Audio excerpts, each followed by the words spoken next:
The 21st century. Rugby in it. Our dear sport continues to spin this way and that in the bewildering modern world. Recent outrage is centred around the nickname Bristol have splashed their latest wad of cash on, some marketing agency pocketing it for the suggestion of bears as the mot juste to launch Bristol's latest assault on the top flight. Cue uproar! Rugby has lost its soul! What have bears to do with Bristol? I won't be renewing my season ticket, etc, etc. But what do people mean by rugby's soul?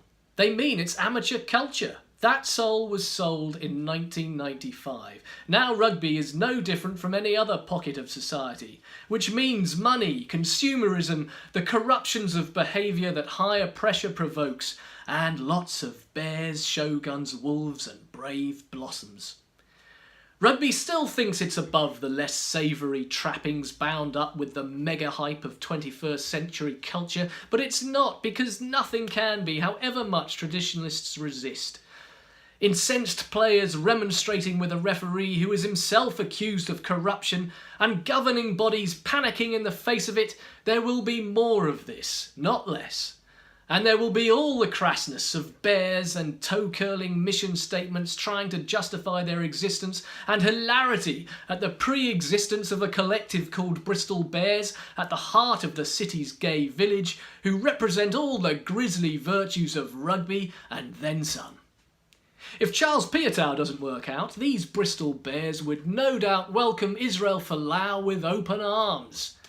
It seems remarkable there has been roughly as much outrage at Bristol's new moniker as there has been at Folau's stated conviction that the original Bears are among millions of others set to burn in hell.